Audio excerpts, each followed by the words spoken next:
라임 프렌즈. 영국을 꽃피우다 엘리자베스 1세. 왕은 남자만이 해야 된다고 생각했던 400년 전, 작은 섬나라에 불과했던 영국을 세계 최강의 나라로 만든 여왕이 있어요. 바로 엘리자베스 1세랍니다. 엘리자베스는 1533년 헨리 8세와 그의 두 번째 왕비 앤 불린 사이에서 태어났어요. 우와, 목소리를 보니 아들이 틀림없구나. 폐하, 이번에도 공주님이십니다. 뭐? 또 딸이라고? 에이, 아들을 낳아야 왕위를 물려줄 것 아니냐, 아들을! 헨리 8세는 왕비 앤 볼린이 아들을 낳지 못한다는 이유 등으로 그녀를 처형하고는 세 번째 왕비를 맞이했어요. 그리고 마침내 원하던 아들을 낳았죠. 하지만 아들은 15살 때 병으로 세상을 떠났고, 아버지 헨리 8세를 이어 왕의 자리에 오른 건 엘리자베스의 이복언니 메리였죠. 이제부터 내가 영국의 왕이다. 내 명령을 따르지 않는 자는 목숨을 내놓아야 할 것이다. 메리가 왕이 된 후 영국은 하루도 편할 날이 없었어요. 백성들은 가난과 굶주림에 시달렸고, 메리는 종교 문제로 수많은 사람들의 목숨을 빼앗아 피해 메리라고 불릴 정도였죠. 엘리자베스는 메리가 언제 자신을 죽일지 몰라 두려움에 떨었지만, 불안한 건 메리도 마찬가지였어요. 엘리자베스가 날 몰아내고 왕이 되려고 하는 건 아닐까? 그건 안 돼! 결국 메리는 엘리자베스에게 누명을 씌워 런던탑에 가두어 버렸어요. 런던탑은 엘리자베스의 어머니가 처형된 곳이었죠. 나도 어머니처럼 이곳에서 죽게 되는 걸까? 아니야, 난 운명과 맞서 싸울 거야. 절대로 이곳에서 죽지 않겠어. 그렇게 공포스러운 5년이 흐른 어느 날, 메리가 병으로 세상을 떠났어요. 그러자 신하들이 엘리자베스를 찾아와 무릎을 꿇었죠.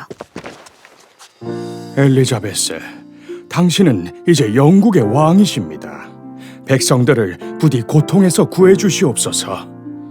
네, 뜻을 받들어 나라와 백성을 위해 헌신하는 왕이 되겠습니다.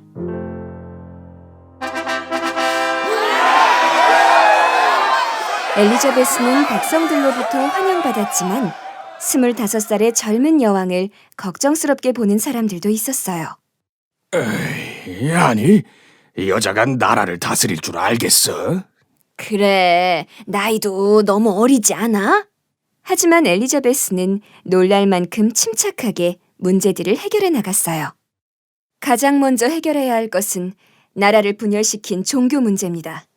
전 개신교를 영국의 공식 종교로 정하되 강요하지는 않을 것입니다.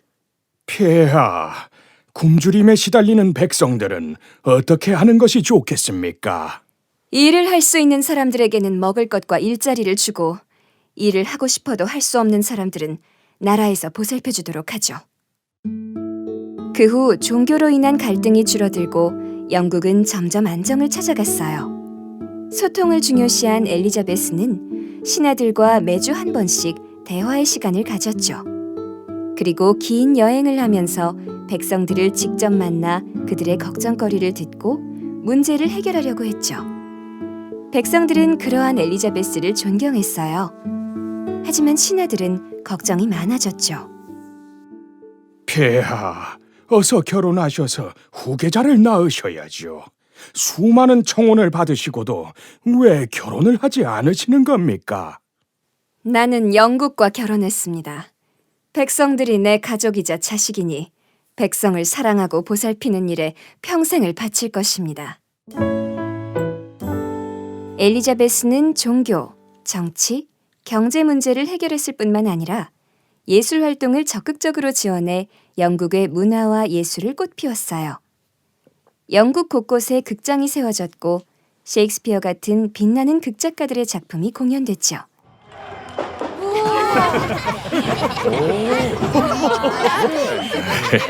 메리 여왕 때는 비명소리가 가득하더니 지금은 웃음소리가 가득한걸. 엘리자베스 여왕 덕분에 온 나라에 활기가 넘친다니까.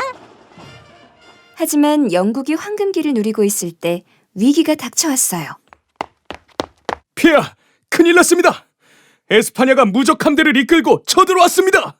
뭐라고요? 호시탐탐 우리 영국을 노리더니 결국 쳐들어왔군요. 폐하, 에스파냐의 무적 함대는 세계에서 당할 자가 없습니다. 큰 피해를 입기 전에 그들이 원하는 걸 들어주십시오. 그들의 요구를 들어주기 시작하면 한도 끝도 없을 겁니다.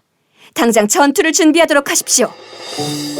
하지만 영국은 해상 전투에 능한 나라가 아니었어요. 그래서 엘리자베스는 세계 최강의 에스파냐 함대에 맞서 싸우기 위해 기지를 발휘했어요. 바로 누구보다 바다를 잘 아는 해적 출신 드레이크 선장을 기용한 것이죠. 또한 엘리자베스는 병사들의 사기를 높이기 위해 직접 갑옷을 입고 전장에도 나갔어요.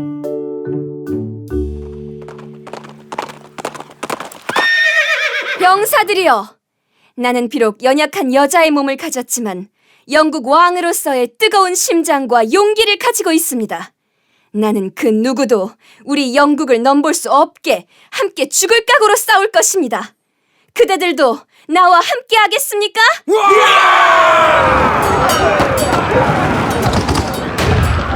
엘리자베스의 지휘 아래 영국군은 뛰어난 전술로 에스파냐의 무적 함대를 무찔렀어요. 유럽의 작은 섬나라에 불과했던 영국이 세계 최강의 에스파냐를 물리치자 모두 충격을 받았죠. 바다를 장악한 영국은 동인도 회사를 세워 세계 무역의 중심지가 되었고, 영국은 유럽에서 가장 약한 나라에서 가장 강한 나라가 되었죠. 엘리자베스는 45년간 나라를 다스리며 영국을 황금기로 이끌었어요. 그녀는 생전에 이런 말을 남겼죠. 제가 백성 여러분에게 확실하게 말할 수 있는 단 한 가지는, 저보다 여러분을 더 사랑한 왕은 이전에도 없었고 앞으로도 없을 거라는 것입니다. 왕이 되고 왕관을 쓴다는 것은 보기와는 달리 고통스러운 일입니다. 하지만 여러분의 사랑 덕분에 저는 그 무게를 이겨낼 수 있었고 영국은 많은 영광을 이루어냈습니다. 여러분을 위해 일할 수 있어서 저는 더없이 행복했습니다. 자신보다 나라와 백성을 아끼며 영국의 눈부신 발전을 이끈 엘리자베스 1세. 그녀는 400년이 지난 지금까지도 많은 사랑과 존경을 받고 있답니다.